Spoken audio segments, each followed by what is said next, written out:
para nos falar, para conversar conosco a respeito, né, do que está sendo debatido no mundo da ciência.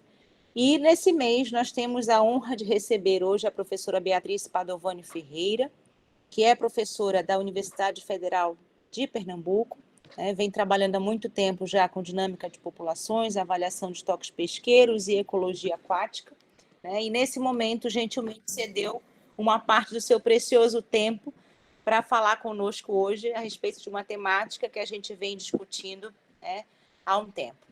Eu quero, primeiramente, antes de saudar a professora, né, eu quero dizer que esse nosso evento ele acontece mensalmente, né, e especialmente nesse segundo semestre nós teremos mais 2 palestras extras, né, já vou fazendo o convite aqui.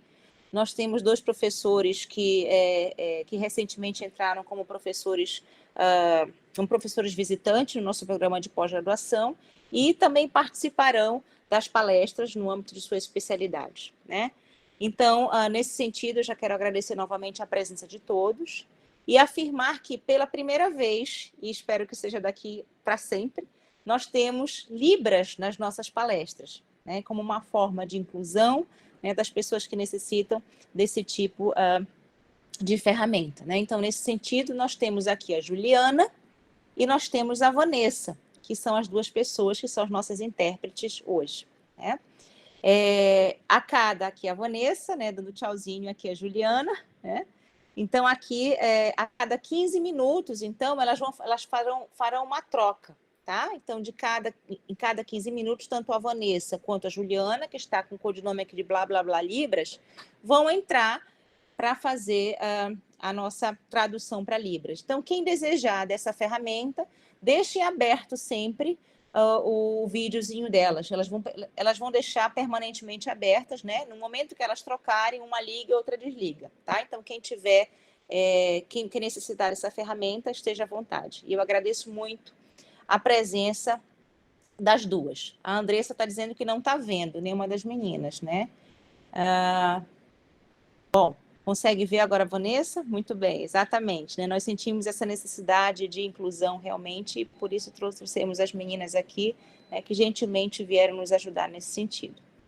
Bom, quero agradecer novamente a presença de todos, mas especialmente a professora Beatriz Padovani, que hoje vai falar com a gente sobre os Lutejanide, né, essa importante família que a gente tem visto nas reportagens, visto a questão da pesca, a questão ecológica, e isso tem sido discutido ao longo desses últimos anos, né, principalmente em relação à gestão, ao manejo dessas pescarias extremamente importantes, onde o Brasil se destaca nesse sentido, né, por ser um importante polo pesqueiro. Aqui no Pará, especificamente, onde nós estamos, nós temos uma pesca importante de pargo, né, talvez a maior do Brasil nessa escala, né? E a professora Bia vai trazer os seus últimos achados no âmbito do Repensa Pesca, que é um projeto nacional que ela coordena, né? E hoje ela vai conversar conosco um pouquinho a respeito disso. A professora Beatriz Padovani tem uma vasta experiência nisso, né? E hoje está aqui. Bom, a nossa dinâmica aqui, né, só para a gente falar rapidamente, a professora Beatriz vai falar em torno de 50 a 60 minutos, né? Quem desejar fazer perguntas, por favor, coloque no chat, tá? Eu vou pedir que todos deixem suas câmeras desligadas, tá? E também, obviamente, os seus microfones desligados, tá bom? No final, as perguntas que surgirem no chat, a gente vai fazer para a professora Beatriz. Depois desses 60 minutos, a gente vai discutir um pouquinho sobre isso, umas 3, 4 perguntas. Claro que a gente não vai conseguir fazer todas as perguntas, porque eu creio que é um assunto extremamente amplo e que, como sempre, a gente tem muita participação de vocês enquanto plateia, né? Mas a gente quer, acima de tudo, tentar elucidar o máximo que a gente puder, tá bom? Professora Beatriz, muito boa noite. Obrigada pela sua presença aqui e pela sua disponibilidade. Agradeço em nome do NEAP a sua presença aqui. Fique à vontade. E agora eu vou solicitar que todos desliguem as câmeras, tá? E os microfones. Boa noite a todos. Boa noite, Bianca. Agradeço você, o NEAP, pelo convite. É um prazer estar aqui com vocês. E eu espero que todos estejam vendo a minha tela da apresentação. Eu vou ter que fazer nesse modo de apresentação, tá? Não por um problema técnico, que eu não estou conseguindo colocar a tela cheia sem... Enfim. sem dar o problema no aplicativo. Então, Beatriz, oi, querida, não está aparecendo a sua apresentação. ela está aqui numa das telas, né? Ela está numa das telas. Eu acho que é a maneira como está aí para vocês, Ah, olha, ok, tudo tá? bem. Tá, Entendeu? tudo bem, Porque tá. depende se você Então, está vendo pessoal, em mosaico, então todo mundo tem que clicar nessa tela aqui. pronto. Perfeito, em Não, tela não dá cheia. para ficar em tela cheia, gente. Assim, o Wander está falando aqui, cola em tela cheia, que eu acabei de falar. Não dá para eu colocar em tela cheia, mas dá para eu encher a tela com a apresentação. Então, é isso que eu estou perguntando, se vocês Ok. estão conseguindo Então, ver a tela estamos. cheia com a minha apresentação. Então, Fixem a tela só, gente, por gentileza. isso, fixem Pronto. a tela, tá? Ela está aparecendo ali. Conseguiu, pessoal? Conseguimos, Beatriz. Muito Tá, obrigada. que bom. Obrigada, gente, ótimo. Isso, precisava dessa instrução antes, senão o pessoal pensa, né? A pessoa não sabe clicar ali embaixo para botar a tela cheia, não, eu sei. É que é um problema de última hora aqui, e eu falei, se eu botar, por exemplo, salvar em PDF, eu vou perder alguns vídeos. Aí eu achei que vocês iam gostar de ver esses vídeos, a gente sempre quer ver os bichos vivos, né, embaixo d'água, e fiquei com vontade de trazer isso aqui para vocês. E se eu passasse para o PDF não funcionava, enfim, a gente vai superando, né?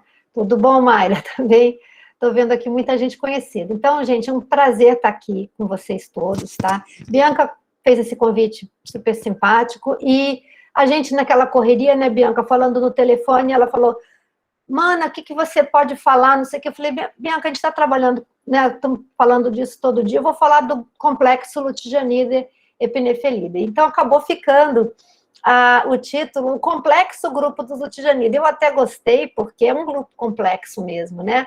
Mas também esse nome remete, que foi a ideia principal, ao que a gente chama de complexo Lutetianide epinefelida, ou serranide, né? Porque foi proposto que essa família passasse de serranide para epinefelida, e não é assim ainda totalmente aceito. Então, fica ali serranide, epinefelida, a gente vai usando.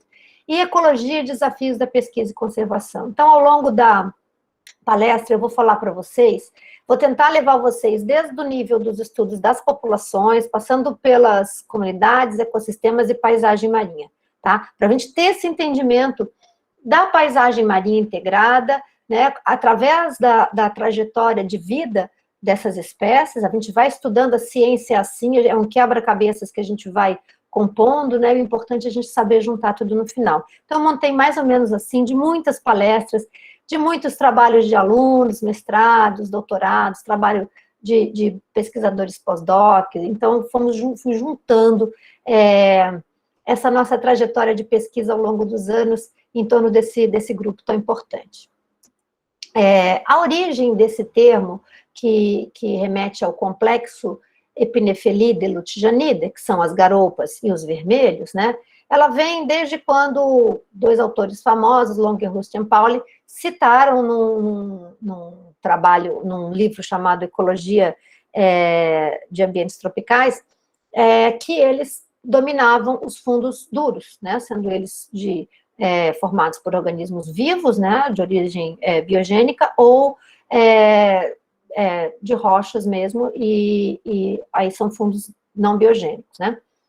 E, como predadores de topo, eles simbolizavam toda uma guilda, todo um grupo de espécies associadas. Coleman, em 2000, falou sobre esse grupo e o desafio da gestão desse grupo nas pescarias americanas, né? Então, esse termo acabou pegando, né? Eles têm vida longa, e são predadores de topo e têm vida longa. Então, isso os coloca numa posição de muita vulnerabilidade em relação à mortalidade por pesca, né? O que torna mais importante os estudos que a gente pode desenvolver para melhorar a gestão desses recursos, né? Então, o complexo em si, ele reúne não só espécies dessas duas famílias, mas espécies de uma grande quantidade de famílias também associada a esse tipo de ambiente e que vivem ali, né, nessa relação de comunidade de ambientes rochosos tropicais.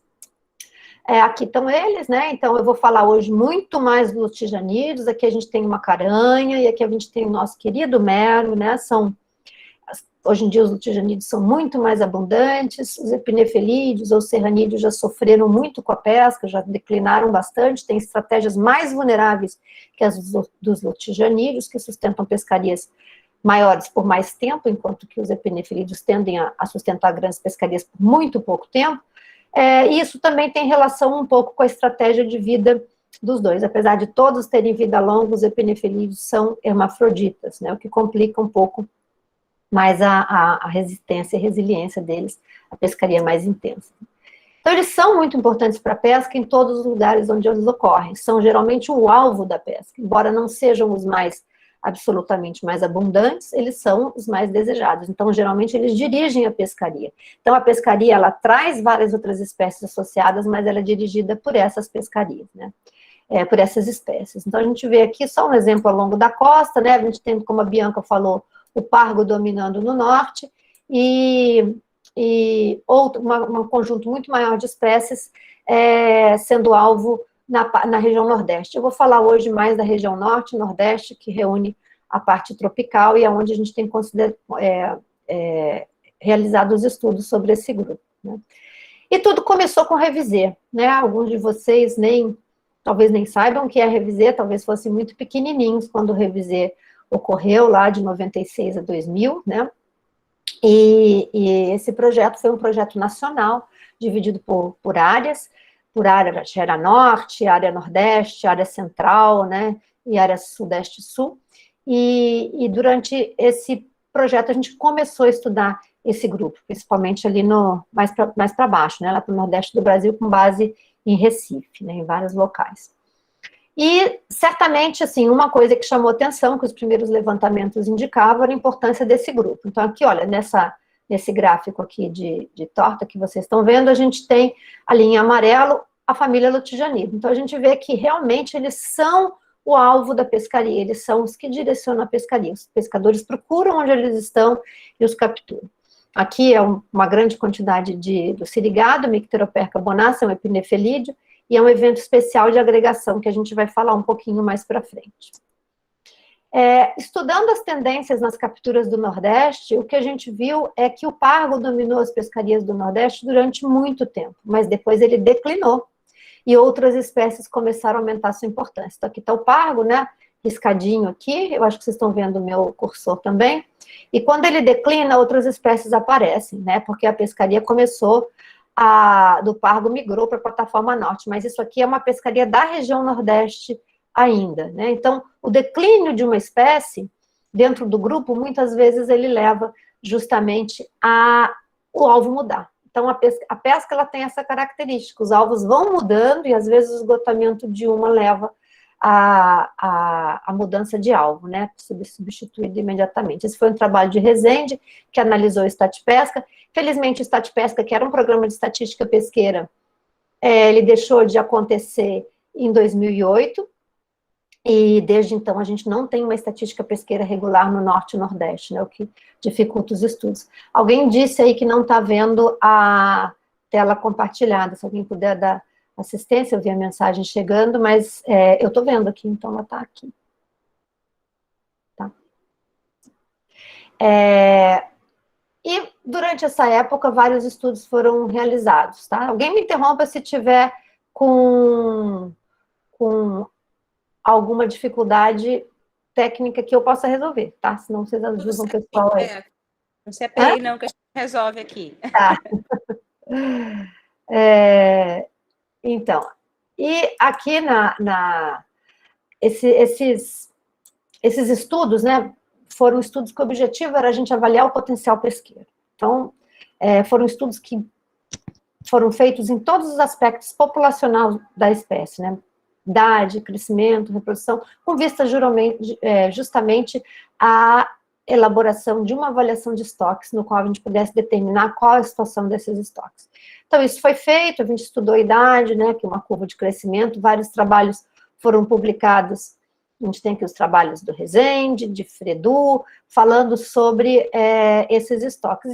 E a conclusão que se teve na época é que as espécies já estavam sobreexplotadas ou plenamente explotadas. E na época saiu uma IN, uma instrução normativa, que previa a criação de um plano de ação, isso foi em 2004, né? Infelizmente, esse plano de ação não saiu até agora, para a maioria delas, a não ser para o pargo, né? E essas espécies acabaram entrando, algumas delas, como quase ameaçadas na 445, mas exceto o pargo, que está como vulnerável, e a caranha, que está como vulnerável também, a maioria está como quase ameaçada. E, na verdade, o que a gente tem é uma grande ausência de dados de estatística pesqueira desde então, né?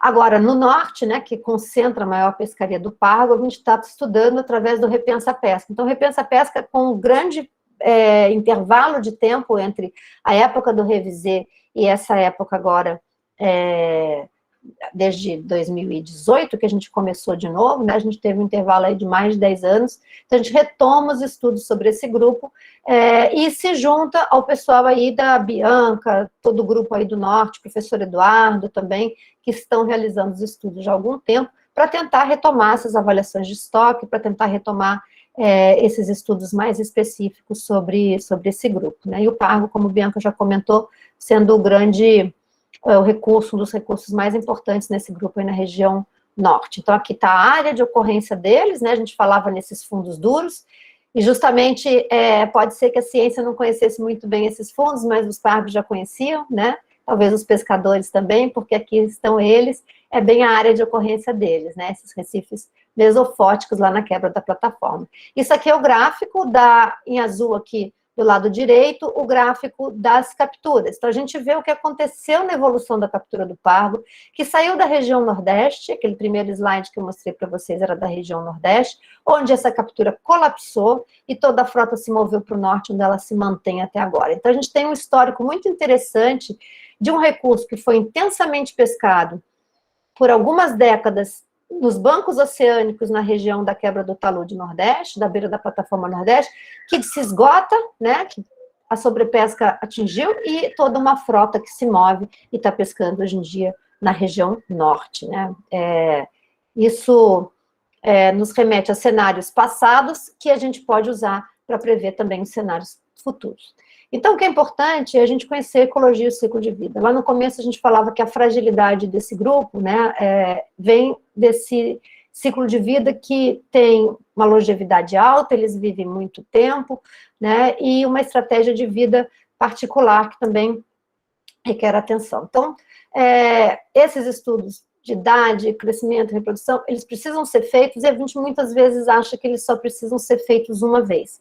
Mas acontece que a pescaria, ela evolui e ela transforma a população, ela transforma os parâmetros da população. Então, após um intervalo de tempo tão grande, a gente precisa refazer esses estudos, né? E muitos deles ainda não foram sequer concluídos. Então, o primeiro passo é a determinação de idade. Como é que a gente faz a determinação de idade? Aqui partindo do pressuposto que muita gente aí talvez não conheça, né?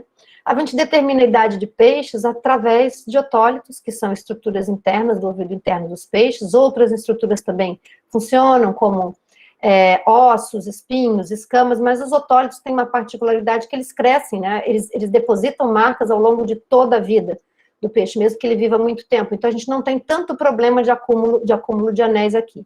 Então, como anéis de uma árvore, né, os otólitos também marcam essas zonas diferenciadas, que a gente consegue perceber depois de tratar, ou com o atólito inteiro, ou através de um corte, e contar e estabelecer equivalência entre a periodicidade de formação dessas estruturas e a formação desses anéis, né? Então, contando os anéis, por exemplo, aqui eu posso contar 1, 2, 3, 4, 5, 6, se cada um corresponder a um ano, essa é a idade desse peixe, né? E por aí vai.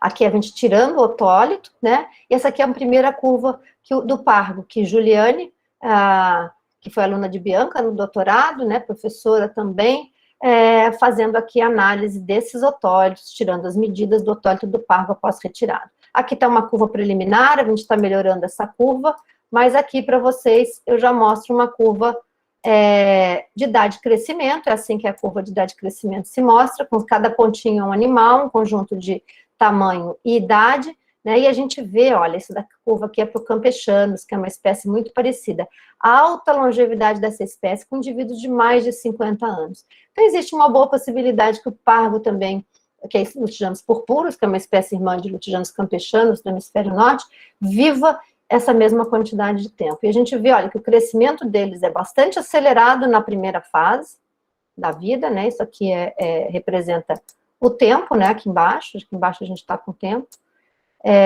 E aqui o tamanho, né? Então, depois de um certo tamanho, os indivíduos, depois que eles atingem um certo tamanho, eles praticamente não aumentam mais de tamanho, mas continuam vivendo e envelhecendo. Isso é um paradigma que foi quebrado há muitos anos atrás, de que peixes crescem e quando param de crescer já estão perto do final da vida, eles, na verdade, continuam vivendo quando não crescem mais, e também de que peixes tropicais vivem pouco. A gente tem aqui um exemplo de um peixe vivendo nos trópicos, na região equatorial, e vivendo muito.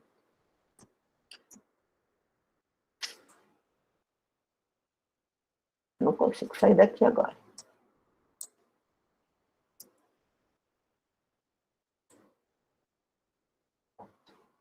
Aqui ajude de novo.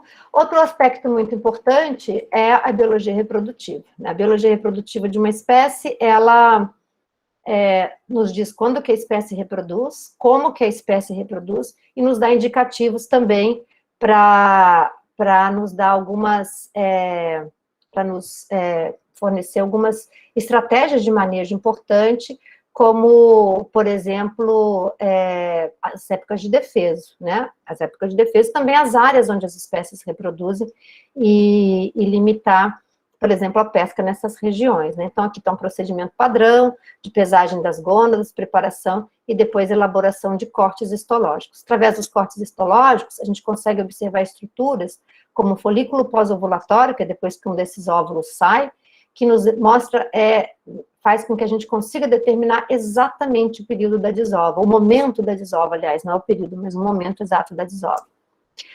Isso aqui é o índice gonadossomático, que é uma proporção entre o peso da gônada e o peso do peixe. A gente consegue ver os picos de reprodução, né? Apesar de muitas dessas espécies do grupo reproduzirem ao longo do ano, quantidades pequenas, existem alguma concentração em picos especiais, né? E esses picos estão marcados aqui, né? Poucas espécies têm um pico só dentro da família Lutigenidae, caranha é uma delas, mas a maioria tem 2 picos de reprodução. Agora, só saber a época de primeira maturação, né, que é importante também, que é quando os peixes reproduzem pela primeira vez, não é suficiente. A gente precisa também conhecer como é que a fecundidade dos indivíduos varia com o tamanho. E alguns estudos em outros locais já nos mostram que a fecundidade aumenta muito com o tamanho. Então, pegar peixes muito pequenos, mesmo que eles estejam maduros, significa que a gente está perdendo uma produtividade muito grande. Então, aqui a gente vê aqui um pequenininho produzindo, né, como se fosse um descendente meio, à medida que eles aumentam o número de descendentes aumentando e cada vez mais. Então, isso traz aquela teoria de que fêmeas muito grandes, elas têm um potencial reprodutivo desproporcional, muito maior. Então, não basta a gente deixar as espécies reproduzirem uma só vez, a gente tem que deixar elas atingirem o seu potencial de fecundidade. Esse gráfico aqui, ele mostra resiliência baixa quando existem poucas oportunidades de desova ao longo da vida, e a resiliência aumentando à medida que essas oportunidades de desova vão aumentando, tá? Então, assim, uma espécie que ela é pescada muito cedo, o indivíduo é pescado muito cedo, assim que ele maturou, ele vai ter poucas oportunidades de desova e a população vai ficar menos resiliente. Indo do aspecto da população, do que a gente estuda da população em si, os parâmetros dessa população, que são a base para as avaliações de estoque, né, são aqueles parâmetros que geram o quanto tempo a espécie demora para crescer, para repor a biomassa que foi tirada pela pesca, quanto tempo ela demora quando que ela se reproduz, quantos indivíduos ela pode produzir para repor o que está sendo tirado. Vamos passar para a ecologia da paisagem, né, para como que essas espécies se distribuem na paisagem ao longo do ciclo de vida, tá? Então, vamos fazer uma troca de intérprete. Querem que eu dê uma pausinha?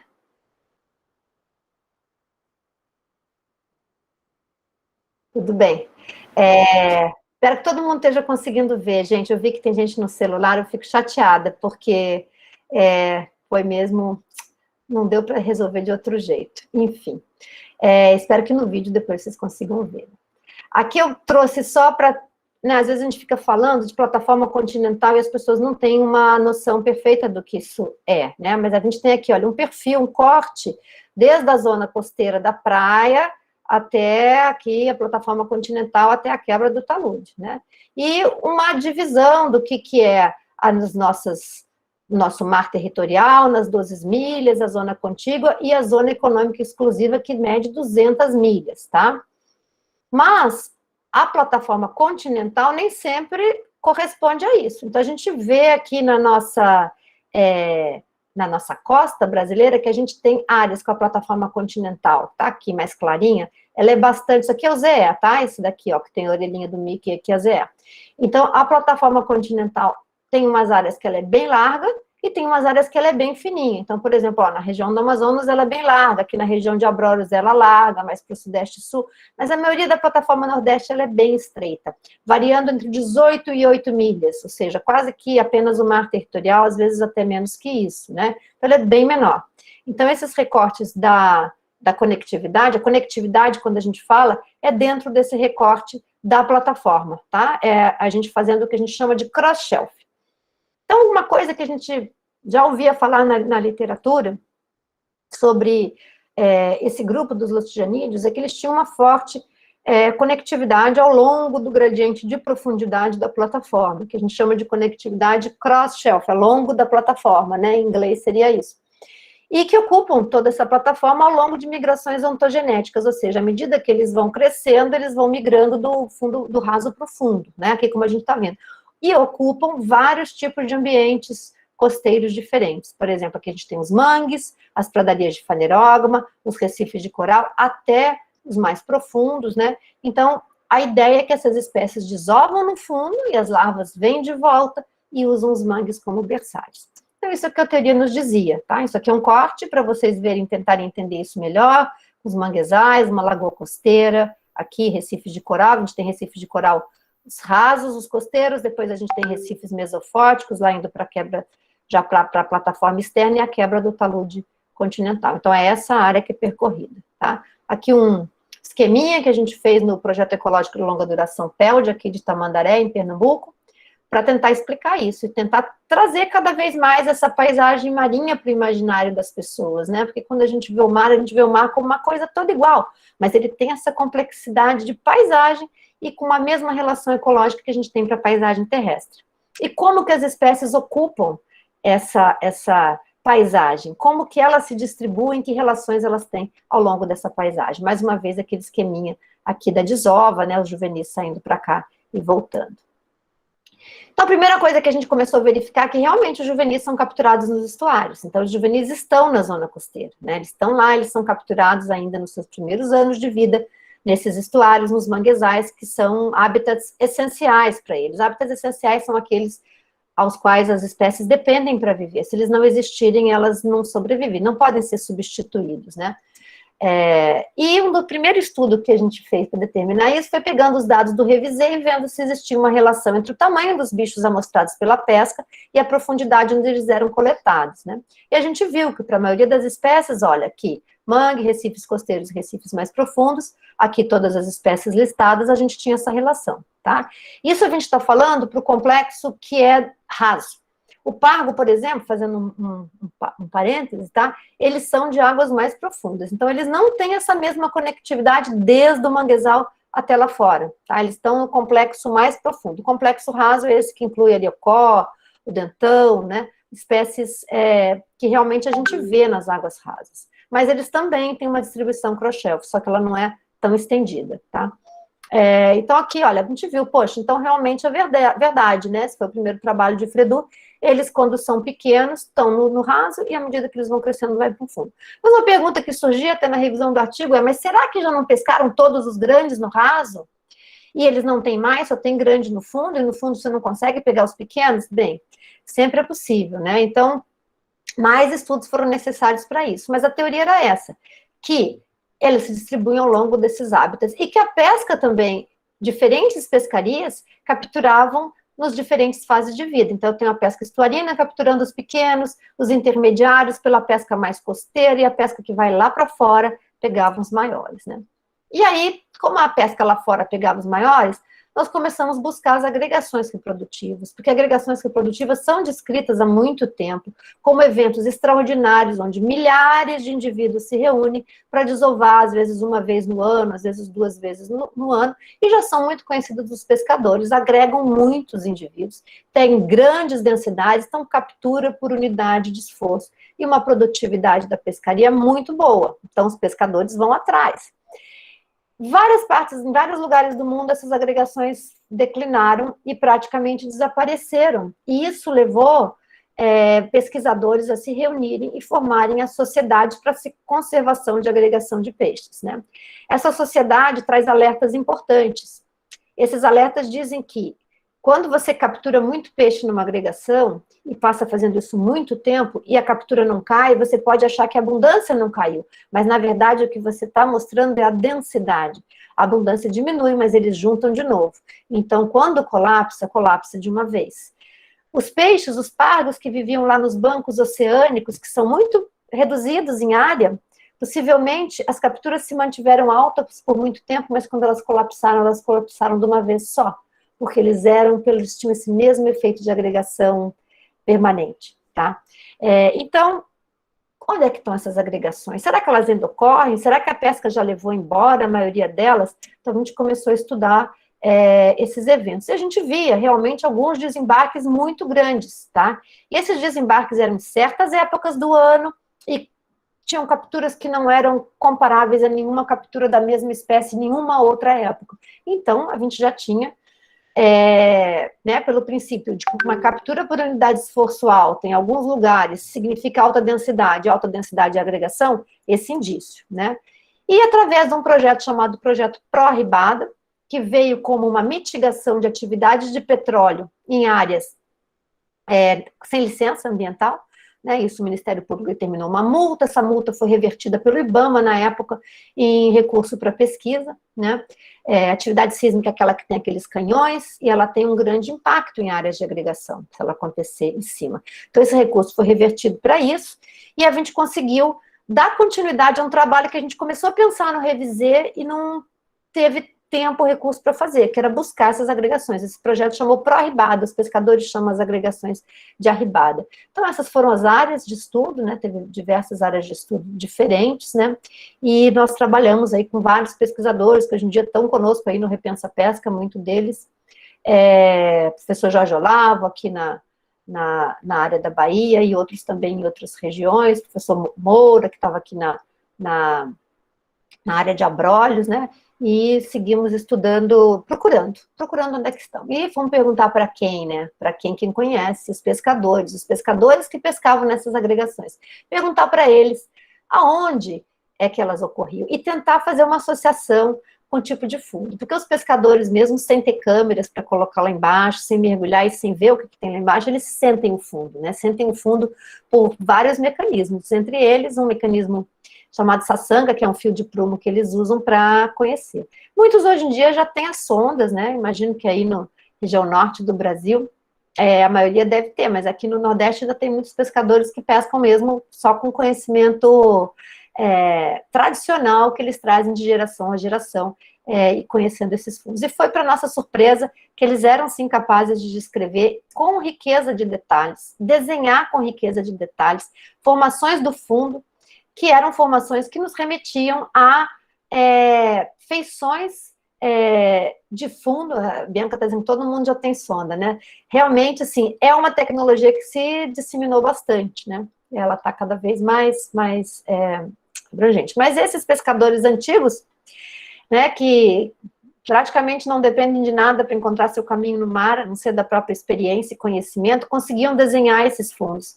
E nos indicar que feições eram essas de tanta importância. Então, nós começamos aí, sim, usando sondas, né, também, usando metodologia de batimetria com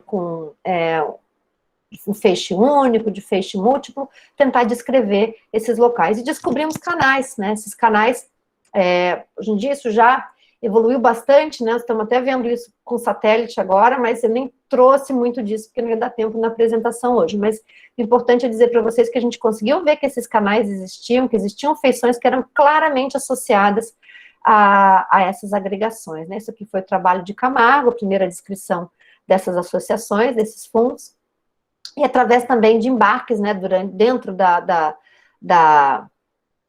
dos barcos, a gente observar como é que era a dinâmica durante a pescaria nessas agregações e coletar as gônadas e poder fazer o trabalho também. Mas um grande passo foi, nessa época, o desenvolvimento da saçanga. A saçanga é uma câmera que o professor Mauro Maida desenvolveu na UFPE, e ela nos permite ver o que tem lá no fundo do barco. Então, a gente saiu procurando, fizemos uma busca durante muito tempo, fizemos alguns mergulhos também, mas principalmente usando essa câmera que é afundada aqui, a gente consegue ver o que tem lá embaixo, né? Eu vou mostrar para vocês umas cenas depois, mas só para complementar o raciocínio. Em paralelo, nós começamos a analisar a captura por unidade de esforço, que eram os dados do Revisei, tentar ver em quantos pontos especiais e o quanto eles coincidiam com essas formações. Esse trabalho já foi publicado aqui por França e colaboradores, né, que é a distribuição espacial, e a gente viu que tinha capturas excepcionais em pontos que, inclusive, os pescadores davam nomes para eles. Isso aqui é mesa, isso aqui é captura por unidade de esforço, medida por quilo por pescador por dia, e o local, a gente fez isso aí para dados de Pernambuco e da Bahia. Então, essas capturas excepcionais eram capturas repetidas, aconteciam várias vezes no mesmo ponto, isso nos indicava que realmente existia uma associação entre esses locais, que os pescadores indicavam, e essas capturas excepcionais, né? E aí veio a análise dos ovários coletados com aqueles observadores de bordo, e a gente viu isso durante os desembarques também, que os folículos pós-ovulatório indicavam que nesses pontos, onde as CPUEs eram extraordinárias, de fato os indivíduos estavam desovando, tá? Então, a gente conseguiu validar através de métodos diretos, né, porque isso aí já é considerado um método direto, a CPUE seria indireto, a ocorrência dessas agregações. Como uma nota, já adiantando um pouco a estratégia de manejo, recentemente a gente viu que, apesar da intenção da criação de uma APA aqui, olha, a APA Costa dos Corais, ter sido incluir toda a plataforma, né, toda a área de ocorrência dessas espécies, por um problema de mapeamento, que na época não era tão preciso, muitas agregações ficaram de fora. Então, hoje em dia, existe já um indicativo para se aumentar, para se estender, para poder incluir. E aqui, por acaso, foi criada uma unidade de conservação estadual, que é uma base legal, é de uso sustentável, então funciona como uma base legal para poder se tomar alguma medida espacial de proteger esses locais, né? Bom, então a conectividade foi estabelecida assim, né, por essa relação entre o outro, mas mais estudos eram necessários, porque mesmo a gente mostrando que uma coisa está aqui, outra coisa está aqui, então elas devem se mover, é importante você cruzar uma com a outra. Eu estou adorando olhar minha colega ali da Libras, porque é ótimo que a gente, né, vê os sinais que a gente pode fazer para explicar uma coisa que às vezes as palavras nos faltam. Então, vamos lá, o que os vídeos nos mostram, tá? Isso aqui é um mergulho no mangue. Então, quando a gente mergulha nos mangues, quando a água é clara, em alguns mangues do Nordeste, no verão a gente tem água clara, a gente vê os pequenos juvenis, né? Então, os pequenos juvenis estão lá no primeiro ano, eles chegam no final do verão, na primavera, e recrutam e ficam lá bem coloridinhos, né? Isso aqui é uma espécie que é mais daqui do Nordeste, mas outras também ocorrem, né?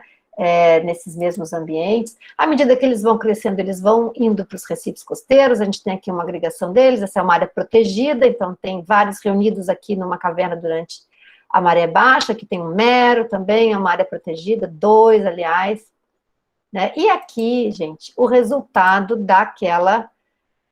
do uso da câmera, uma agregação reprodutiva enorme de caranhas que foi descoberta lá na área onde os pescadores indicaram, né? Então, são milhares e milhares de peixes juntos para desovar, né? E eles desovam, e esses ovinhos, né, o espermatozoide se encontra com os óvulos na coluna d'água, eles são gonocoristas, os sexos são separados, eles soltam esses ovos, e a fecundação ocorre, vira um ovinho, vira uma larva, e essa larva cumpre aquele ciclo que a gente estava falando e volta de novo para o estuário. Mas nos parecia até uma coisa incrível, como é que pode, né, vir lá de longe um peixe tão pequenininho chegar no mangue? Então vamos ver quanto tempo essa larva dura, quanto tempo ela vive, né, como é que as correntes se distribuem, se realmente esses otólitos indicam que esse deslocamento para um lado e para o outro funciona dessa maneira.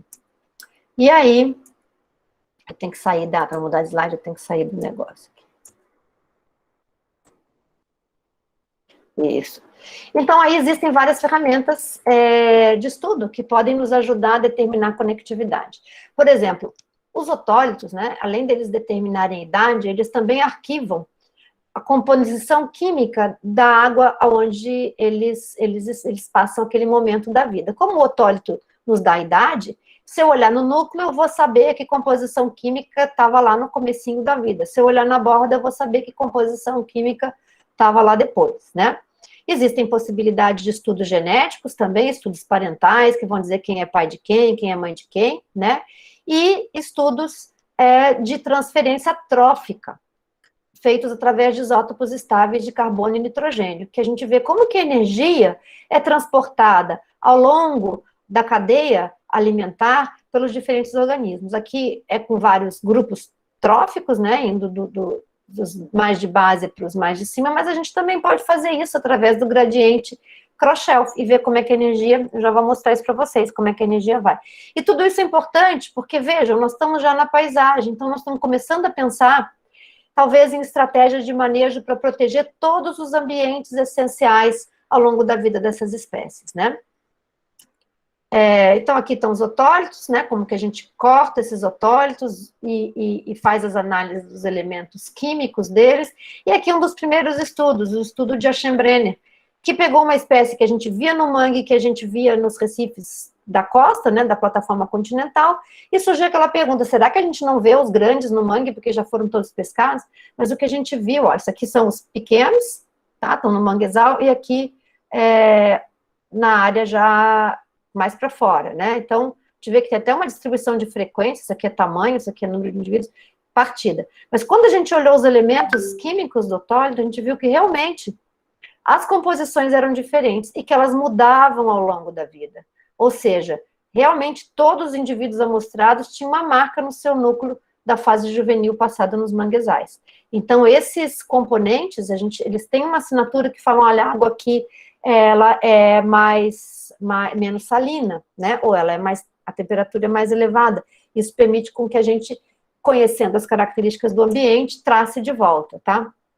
Então, esse aqui é um esquema, acho que do Daniel Lippe, que é um aluno que ele está fazendo pós-doc agora, no doutorado dele ele fez uma investigação para uma outra espécie, mas seria assim, a gente perguntar qual a contribuição ao longo dessas várias épocas de vida, né? Onde são os versários, onde que eles migram, se eles nascem e recrutam no mesmo lugar, ou se eles têm que ir de um lugar para o outro, né? Outra questão importante é saber quais são os processos que operam, porque aqui é a costa, tá, e aqui é a quebra. Porque essas larvas, se elas são desovadas, elas têm que serem transportadas de volta aqui.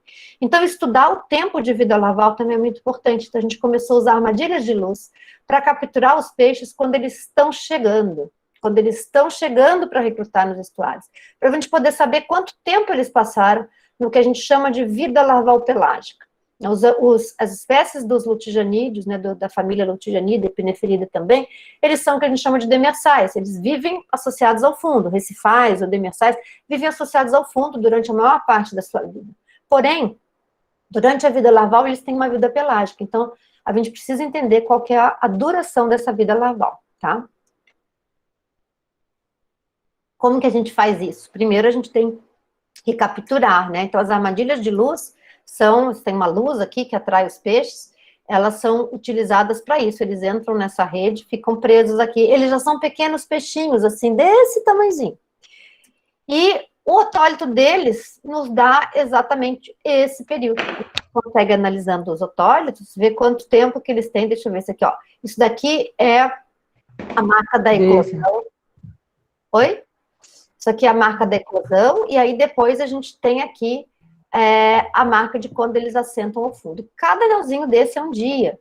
Então, a gente contando esses incrementos, né, no nível já do microscópio, a gente consegue saber o período deles. Então, já fica mais fácil a gente entender se o transporte de correntes vai levar para isso também. E acompanhando isso ao longo do tempo, a gente tem um outro insight importante, que nem todos os anos são iguais. Tem anos em que muitos indivíduos chegam, e tem anos em que chega muito pouco. Então, isso nos dá uma atenção para que existe na natureza ciclos de abundância e ciclos de escassez, que nem todo ano chegam muitos indivíduos, né?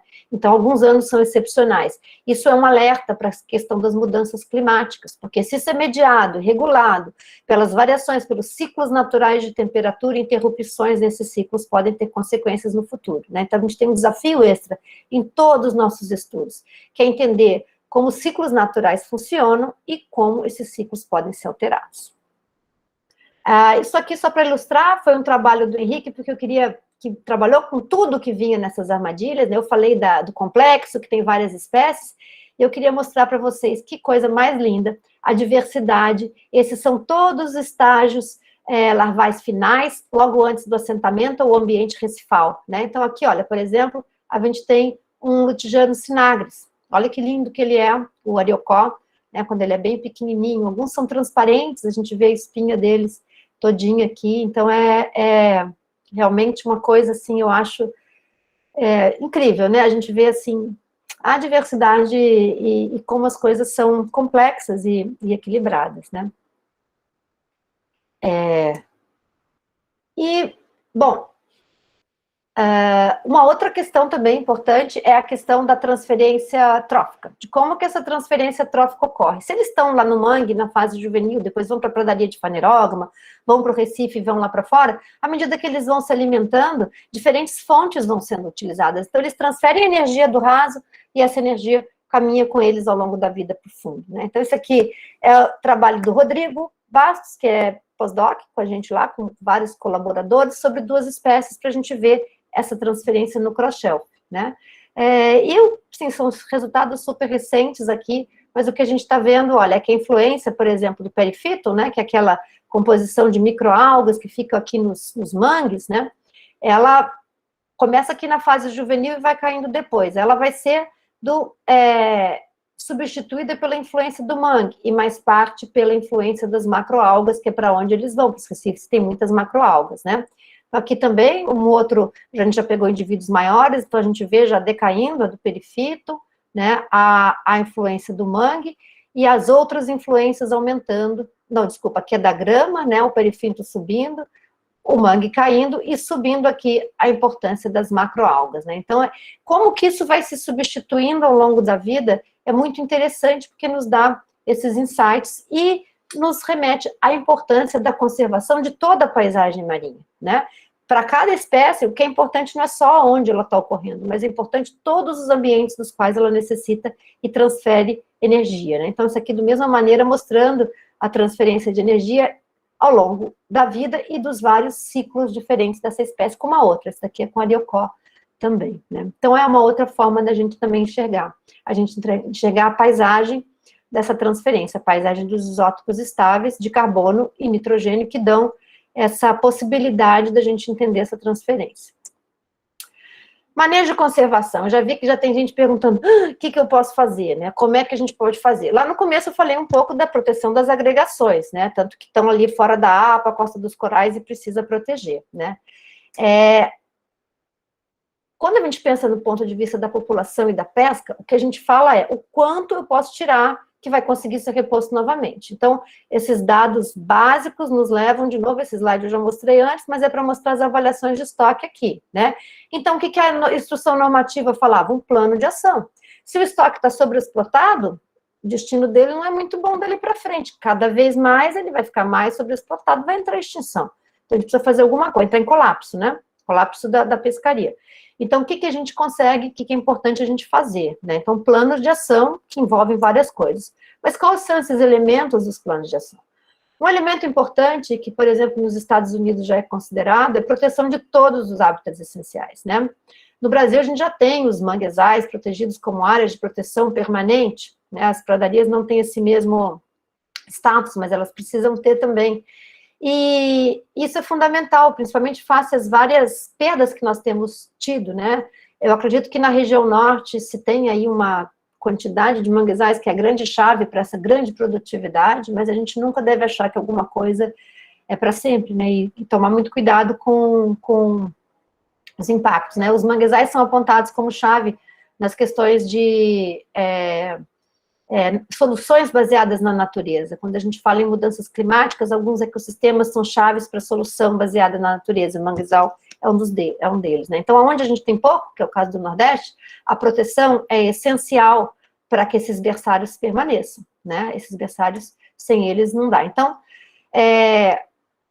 eles são muito importantes. Outra questão também é a criação de áreas marinhas protegidas, né? Áreas marinhas protegidas já são, no mundo inteiro, há muito tempo, propagadas como instrumento de gestão pesqueira. O próprio Hilborn, né, que é um pesquisador famoso lá do Canadá, que enfrentou toda aquela questão do bacalhau, ele diz, as áreas marinhas protegidas, elas são como quase que um instrumento de segurança, porque nem sempre a gente tem um estoque declinando, um estoque entrando em colapso e uma indústria pesqueira disposta a diminuir as suas capturas, porque quando chega nesse ponto, geralmente os compromissos já estão feitos, o Estado tem que ser muito forte, ou os empresários visionários para entenderem que o lucro de hoje pode ser a falência de amanhã. Então, começar com a gestão pesqueira o mais rápido possível é melhor. As áreas protegidas entram como fosse um tampão para isso. Alguma coisa que você coloca como uma contingência. Quando as coisas começarem a dar errado, você ainda tem as áreas protegidas, né? Então, criação de áreas protegidas, e eu estou falando não só na base legal que as unidades de proteção sustentável nos dão, mas naquelas também que protegem integralmente, né? E a gente tem um exemplo muito pequenininho, em Tamandaré, dentro da APA Costa dos Corais, que tem várias disso, elas são chamadas zonas de recuperação da vida marinha, e uma pergunta que a gente tem é, será que uma área pequena, ela protege, ela é suficiente para proteger? Né? A gente tem essa teoria de que as áreas protegidas, elas exportam juvenis e elas exportam os adultos, né? É o chamado spillover, ela vai acumulando biomassa, os bichos vão reproduzindo ali dentro e saindo para fora, mas dependendo de onde a área protegida está, talvez eles nem desovem, e talvez dependendo do tamanho dela, ela não seja o suficiente, né? Então, como a gente tem uma área aqui de 4 km², a gente sabia que tinha um acúmulo de biomassa dentro dela, dados mostravam, né, essa daqui é o centro dessa área, mas, por exemplo, para os lutijanídeos proteger a fase intermediária, o quanto essa proteção era eficiente para garantir a continuidade da pescaria artesanal de subsistência no seu entorno, né? E para garantir a própria preservação das populações. Então, a gente vê que a densidade dentro da área é maior, né, a gente tem mais indivíduos, que ela aumentou ao longo do tempo desde a criação das áreas, mas nós decidimos também fazer um exemplo de movimentação, ver como é que os indivíduos se movimentam ao longo da vida. A gente já sabia que eles se moviam assim, mas como é que será que eles se movimentavam assim também? E durante essa fase em que eles estavam aqui, quanto tempo eles permaneciam? Então, esse foi o doutorado do Daniel Lippe, ele está terminando, submetendo esse trabalho agora para publicação, e a telemetria ela é feita da seguinte forma, você coloca um transmissor dentro do peixe, e ele emite um sinal, um bip, que é captado por um receptor acústico, né? Então, ela é fixa, você tem que operar o peixe, colocar o transmissor dentro, e cada vez que ele passar ali, eu vou saber quem ele é e quando que ele passou ali, né? Então, a gente tem que colocar... Opa, desculpa, pulou só aqui.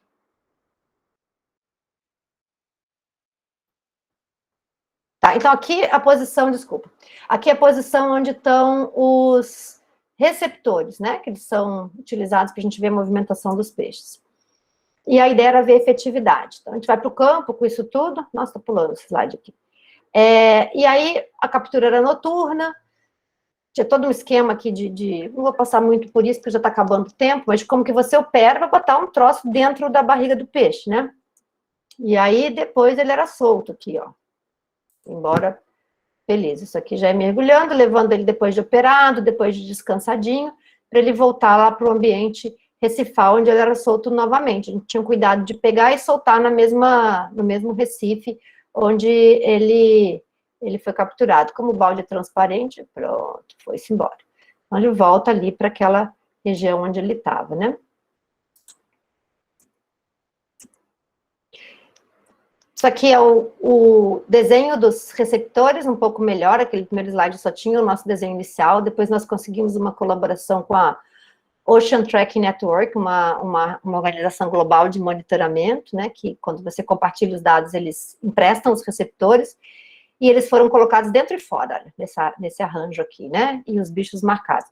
Então, passando rapidamente pelo resultado, o que a gente conseguiu ver é que realmente eles saem da área, tem uma saída, eles não vão muito longe, possivelmente são pescados porque existe uma pescaria bastante intensa, mas eles têm uma saída. Mas, principalmente, algumas coisas interessantes foi que os grupos se mantêm separados, então cada cor aqui é um grupo, e eles se mantêm separados, então isso é considerado como essa baixa sobreposição, como sendo uma redução da competição, mas uma grande fidelidade às áreas fechadas. Então, isso mostra que mesmo a área sendo pequena, muitos grupos permanecem nesse pequeno lugar. E eles, assim, muitos deles, num período do experimento, saíam da área e não retornavam mais. O que nos indica que existe também essa saída, sem retorno, na maioria das vezes, né? E que a área realmente funciona como spillover. Mas durante um período de tempo, com a mortalidade reduzida, essa mortalidade reduzida é suficiente para aumentar a biomassa e para aumentar a sobrevivência, né? Além de nos aumentar nosso conhecimento sobre a repartição de recursos, também nos mostra que áreas pequenas podem ser muito eficientes também, né? Tanto para as duas coisas. Então, já chegando aqui no final, né? Isso aqui é um modelo de biomassa, e nos modelos de biomassa a gente pode escolher pescar no máximo, que a gente pode, mas existem muitas incertezas, então o ideal é a gente pescar um pouco abaixo do máximo calculado pelos modelos. Porque como a gente viu, as flutuações naturais, elas não nos aconselham a sermos excessivamente otimistas e andarmos na beira dos limites sempre, né? Isso aqui é mais um modelo para a gente ver, isso aqui é o crescimento populacional, seria a capacidade de carga do ambiente, o rendimento máximo sustentável, ele está mais ou menos nessa metade. Antes de chegar perto da capacidade de carga, eu removo, então a população consegue voltar nesse ponto aqui de novo, se considerar pelo rendimento populacional. Mas a gente deve considerar que existem muitos outros impactos. Mesmo a gente criando áreas protegidas, fazendo o manejo dos recursos dentro dos limites sustentáveis, protegendo as áreas de desova, protegendo os berçários, ainda assim tem impactos com os quais nós temos progredido muito pouco, como os impactos dos esgotos, né? Como os impactos mais recentes de lixo e plástico, que estão em todos os lugares, impactos imprevisíveis, como o derramamento de óleo. A gente tem hoje em dia, por exemplo, ameaças de novas perfurações, né, em áreas como os recifes da Amazônia, como os bancos oceânicos. A gente está o tempo inteiro vendo possibilidades assim, e o aquecimento global. Isso aqui é um coral branqueado, que tem se tornado cada vez mais um cenário frequente na nossa costa. Então, outros impactos cumulativos e sinérgicos nos remetem para que a gente seja cuidadoso, né, e que junte todo tipo de proteção que a gente pode. Se a gente acabar com os nossos manguezais, nós vamos estar muito mais vulneráveis a variáveis que nós não vamos conseguir controlar no curto prazo, né? Então, são opções que têm que ser feitas agora. Então, um exemplo para vocês do plano de gestão da pesca para o complexo lá nos Estados Unidos, e eles falam, quando a gente lê, a gente fica até com pena, que tem tantas dificuldades para manejar. Então, eles colocam, por quê? Porque são muitas espécies, eles falam que muitas são pouco conhecidas, né? Eles começaram em 83 com o plano de gestão. Nós deveríamos ter começado com o plano em 2004, a gente não tem. Sim, a pescaria do Pago tem tamanho mínimo, defeso, né? É uma pescaria muito grande, mas as outras pescarias de lutijanídeos e de epinifilídeos não têm ainda, apesar, inclusive, dos planos de recuperação serem previstos por lei após a 445. Eles colocam aqui que, inicialmente, os regulamentos eram a coisa básica, tamanho mínimo, restrição de arte, e zonas espaciais de gestão. Se a gente for comparar, por exemplo, com a pesca do Pago, a gente só tem tamanho mínimo e restrição de arte, né? As primeiras tentativas para desenvolver foram frustradas porque tinham poucos dados, nós temos esse mesmo problema. Faltava estudos para muitas espécies, a gente está tentando correr atrás, a gente tem muitas espécies super importantes que a gente não tem o básico estudado. Isso é bom para todos os alunos pensarem que tem muito para ser feito, né? Então, a contribuição da ciência, ela segue sendo importante, né? Para informar melhor. Então, melhor coleta de dados, né? Eram importantes também, além de listas de espécies. E eles colocam também que algumas espécies tiveram que ser proibidas completamente. Por exemplo, o mero é um caso desses. Aqui no Brasil, nos Estados Unidos também foi. Eles também proibiram para a pesca para garupa de Nassau. Então, lembrando que em muitas pescarias, muitas vezes quem está mais ameaçado nem é especial, tá? É espécies que vêm junto. E é isso que acontece por exemplo, com o mero na pesca do Pago. Ele é capturado na pesca do Pago. Juliane está informando que não tem mais tamanho mínimo, né, Juliane? Porque acho que foi reduzindo tanto o tamanho mínimo que né? Não sei se foi exatamente isso que aconteceu. Bom, nos Estados Unidos, por exemplo, eles usam cota individual para os recreacionais. No Brasil a gente tem também, pela lei.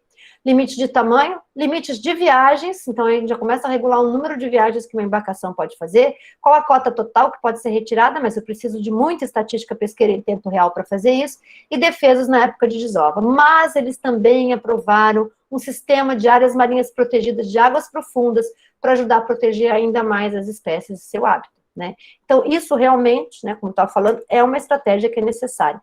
E para quem muitas vezes fala, mas não adianta soltar os indivíduos, né, que eles já vão ser pescados, por exemplo, no caso das espécies ameaçadas, soltar de volta, o tamanho não é permitido.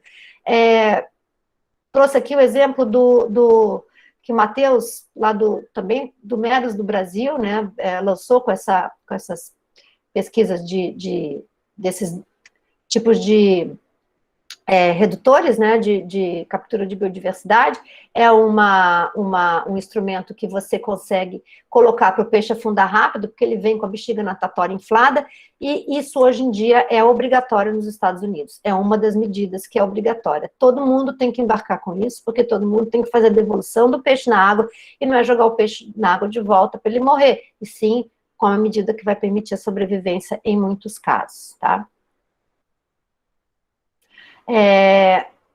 Eu queria, para terminar, agora já passei, acho que do meu tempo, mas eu queria, para terminar, falar assim, trazer alguns princípios, a lógica da suficiência, por exemplo, né, que é uma lógica que a gente, no sistema capitalista, tem dificuldade de entender, que a suficiência, Thomas Princeton traz no livro dele, A Lógica da Suficiência, ela fala sobre isso, né, que a sociedade deveria dar prioridade à segurança material das pessoas e à integridade ecológica da sua base de recursos, né?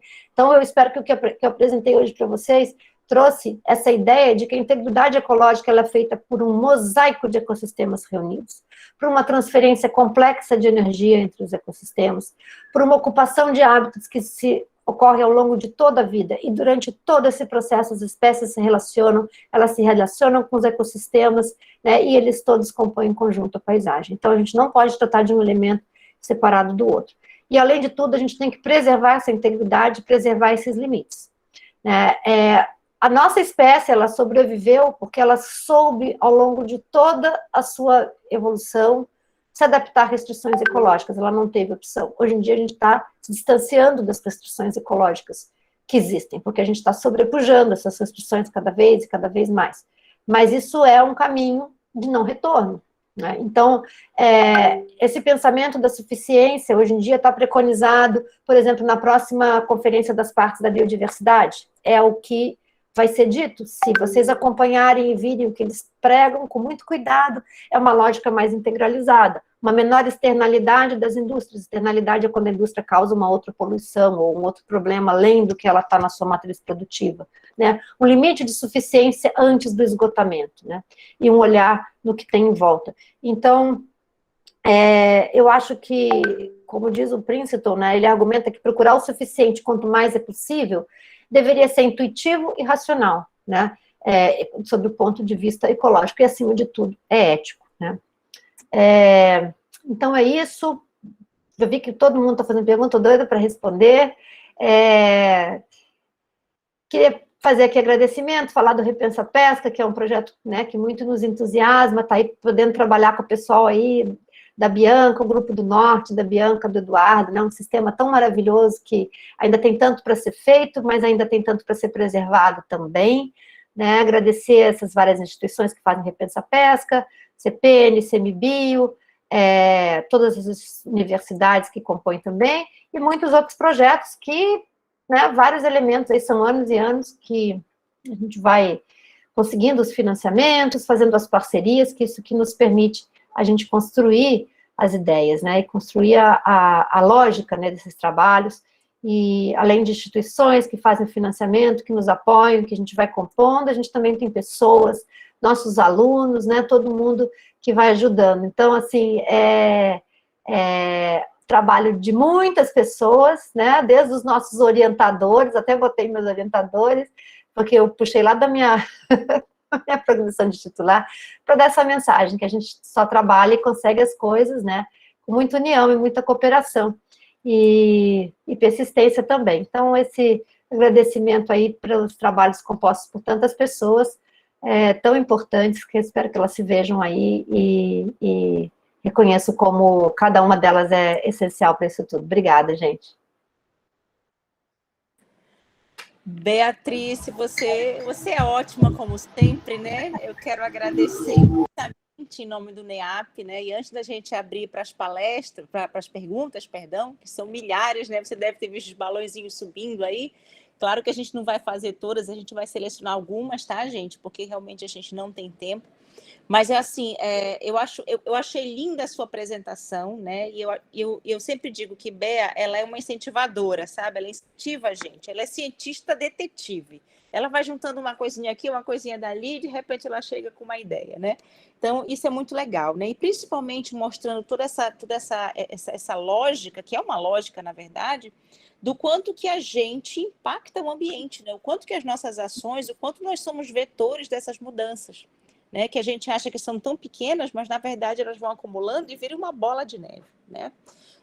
Como funciona essa transferência de energia que eu achei formidável de ter mostrado, e ainda alertar a gente para as novas ameaças, né? Por conta dessas perfurações, por exemplo, das indústrias petrolíferas, né?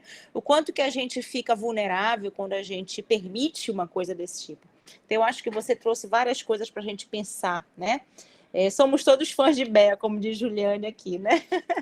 Então, antes da gente passar para as perguntas, Bea, eu esqueci, gente, me perdoem, de apresentar a equipe, né, do ciclo de palestras do NEAP, né? Nós temos aqui a professora Tatiane Medeiros, que é nossa supervisora do Projeto Meros do Brasil na parte de educação ambiental, né? Ela que teve essa ideia das Libras, que a gente achou formidável e quis colocar isso daqui para frente, né?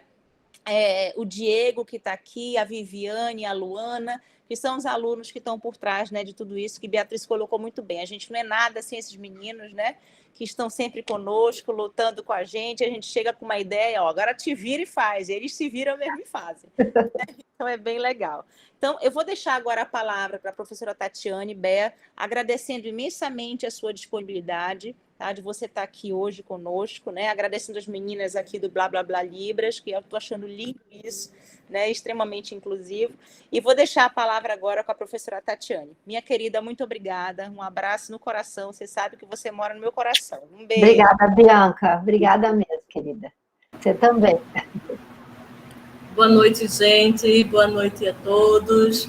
Então, professora Beatriz, parabéns pela excelente palestra, né? Dá vontade de ficar aqui o tempo inteiro, né? E assim, as imagens belíssimas, né?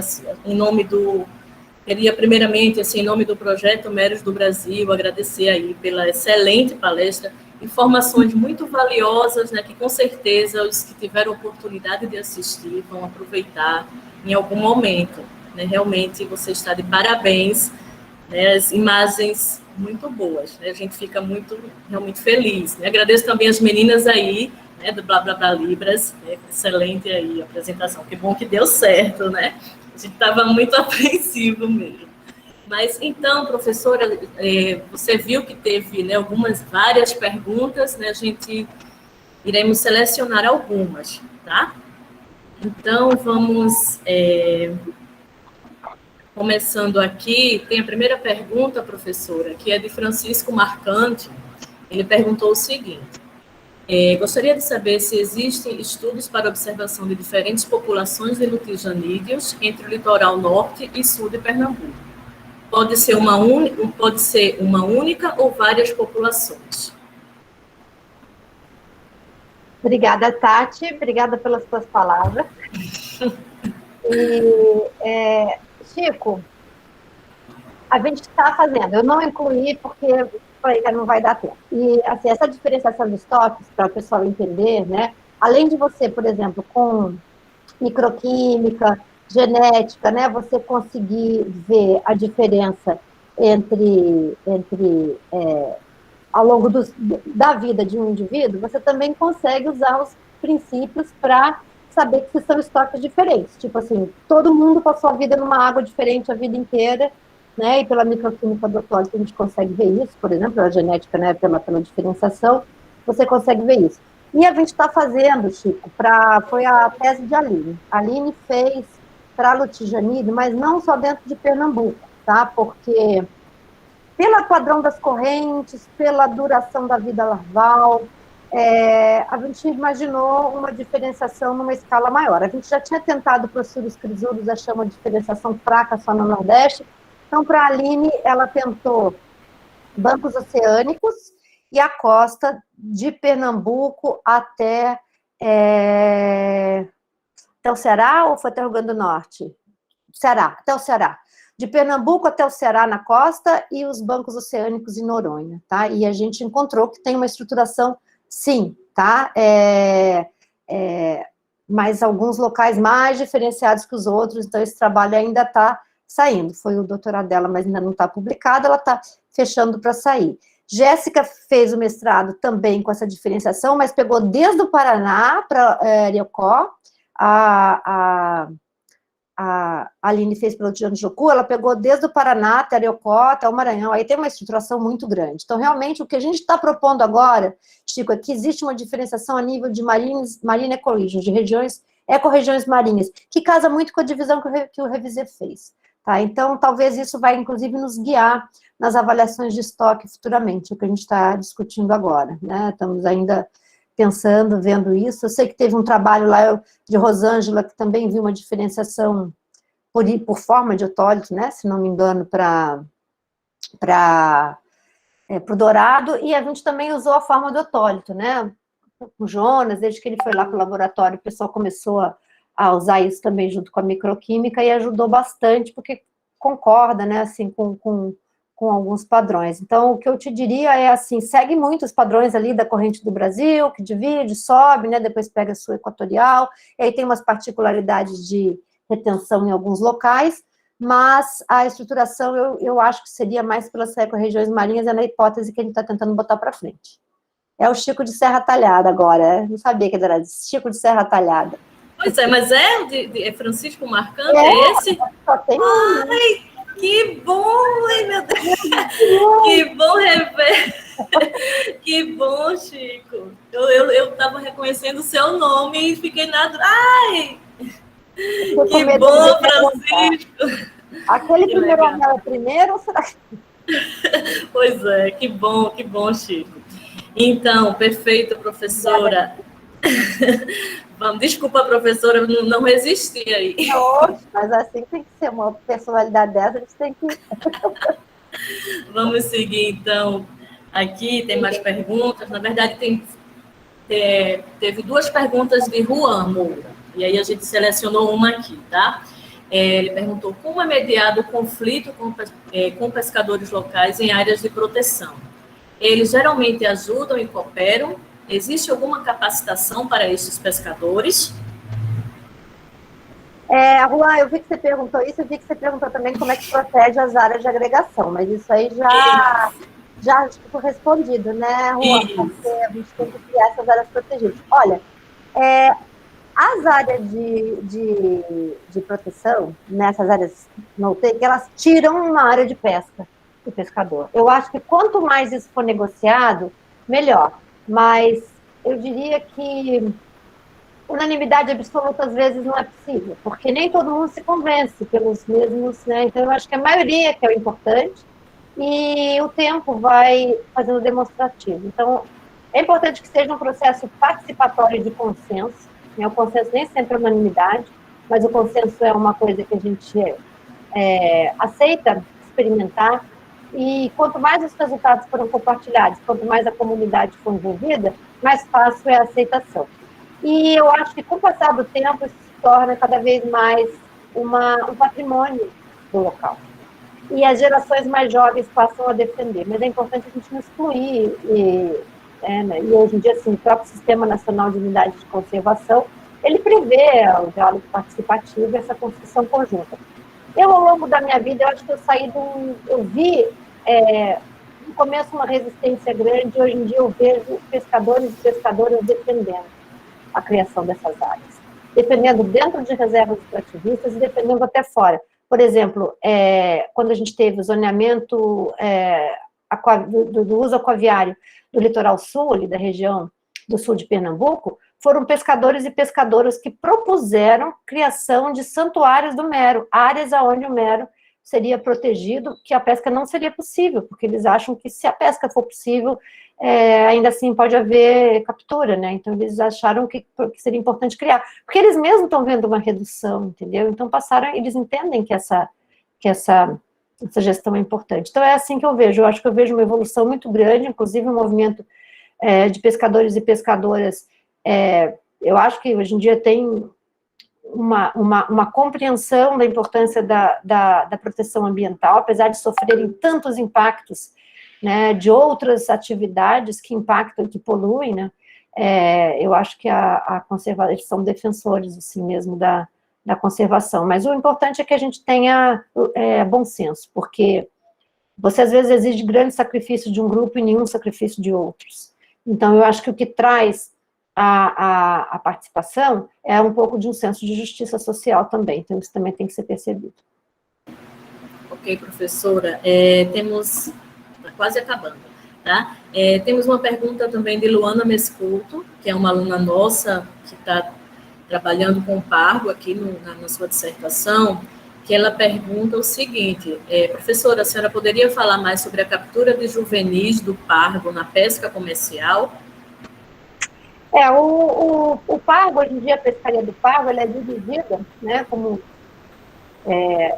Luana vai conhecer cada vez mais, eu já deve conhecer, pelo mercado, né, então, hoje em dia, assim, o mercado, ele dirige algumas pescarias, então está aí o papel da gestão, dos gestores, dos pesquisadores fornecendo as informações e dessa discussão conjunta, porque às vezes o mercado não pode ditar a própria tragédia do setor, né? Então, realmente, assim, o mercado, ele busca espécies pequenas, busca indivíduos pequenos, que é o indivíduo que eles chamam de plate size, né, que é do tamanho de um prato, e o grande problema é que, para atender esse mercado, a gente captura indivíduos ou abaixo do tamanho de primeira maturação, ou ainda que não atingiram o seu pleno potencial reprodutivo. Então, o que é importante, não que seja impossível você ter uma pescaria que capture indivíduos juvenis. A questão é que você, para capturar aquela tonelagem, você vai ter que pegar muito mais indivíduos. E que esses indivíduos vão ter que ser capazes de sobreviver e de passar para chegar e recrutar a população adulta. É importante preservar os grandes, mas é importante permitir que os pequenos consigam sobreviver para virar os grandes, porque os grandes vão morrer. Ou porque foram capturados, ou porque ficaram velhos, né? Então, esse ciclo de reposição populacional, ele tem que ser compreendido e mantido. A gente precisa entender como é que está o estoque desovante hoje em dia, se ele está conseguindo ser reposto. E qual que é a idade do estoque desovante. Porque o que acontece é que quando o bicho vive muito, eu tenho uma defasagem muito grande entre o que eu faço hoje e o tempo em que algum efeito vai ser visto. Eu posso passar 20 anos sem pescando e não ver o efeito, porque a geração é muito grande, o turnover é muito longo, entendeu? Então, eu acho que isso é um grande desafio para as espécies de vida longa, e eu acho que a gente tem que observar o que aconteceu com a pesca do pargo fora daqui, as medidas que foram tomadas, porque eles já passaram por situações que talvez a gente esteja enfrentando ou vai enfrentar muito em breve. Mas, de conta contigo, viu, Luana? Ok, professora. E para finalizar, tem mais uma aqui. Professora, é de Leonardo, tá? Leonardo P. A endogamia em peixes, o quanto prejudica os estoques pesqueiros? Olha, a endogamia, ela pode acontecer, Leonardo, imagino que talvez seja nesse sentido que você está perguntando, né? Se eu tiver uma população muito reduzida, né? De uma população muito reduzida. A própria organização da agregação reprodutiva, ela já é para você ter o máximo, né, de possibilidades, o máximo de variedade genética sendo ofertada ali para aquele cruzamento. Eu acho que muito antes disso ser um problema para essas espécies que têm esse tipo de estratégia, né, a gente talvez veja outros colapsos, mas isso pode acontecer, a gente vê em locais muito isolados, né, em locais muito isolados isso acaba acontecendo, fica, às vezes, só algumas características especiais, às vezes alguns tipos de defeito que podem prejudicar a sobrevivência, né, mas isso seria em situações em que a gente está empurrando muitos estoques para o limite. Agora, uma outra coisa que pode acontecer, e eu não falei, porque eu estava falando principalmente de lutijanídeos, mas com os epinefirídeos, que são hermafroditas sequenciais, é a limitação, é um número muito baixo de machos. Porque como eles são hermafroditas sequenciais, são primeiro fêmea, depois mudam para macho, se a pescaria captura os grandes, principalmente, não é o caso da captura do pago, mas captura de grandes garopas faz isso, você vai acabar com todos os machos. Então, vejam o quanto que a gente tem que pensar a captura. Não pode pegar muito pequeno, também não pode pegar muito grande, né? Como que eu vou fazer o que a gente chama de colheita balanceada ao longo da população, para conseguir preservar e ter todos esses elementos fundamentais. Eu não posso...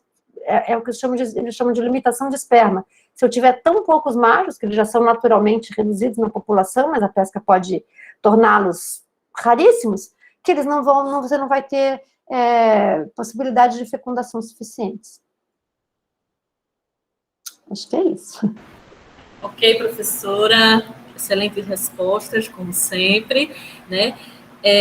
Só antes de finalizar, não sei se Bianca ainda vai falar alguma coisa, mas aí Diego vai dar um aviso aí da nossa próxima palestra logo. Mais uma vez, professora Beatriz, muito obrigada.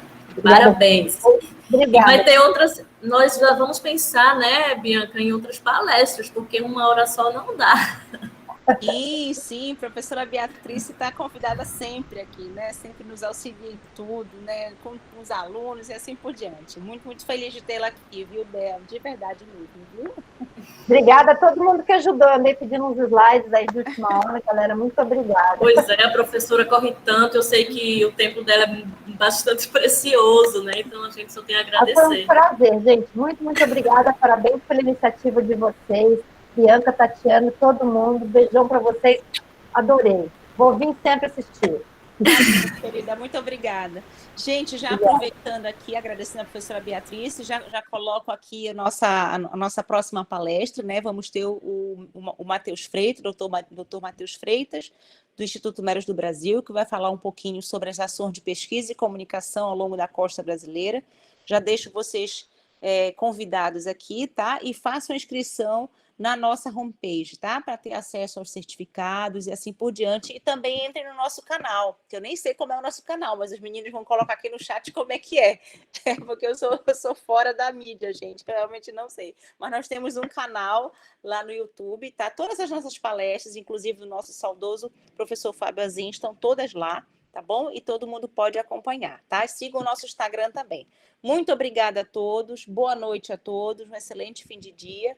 Quero agradecer as meninas também, Vanessa e Ju, pela excelente contribuição de vocês. Tá bom, queridos? Muito obrigada. Boa noite a todos.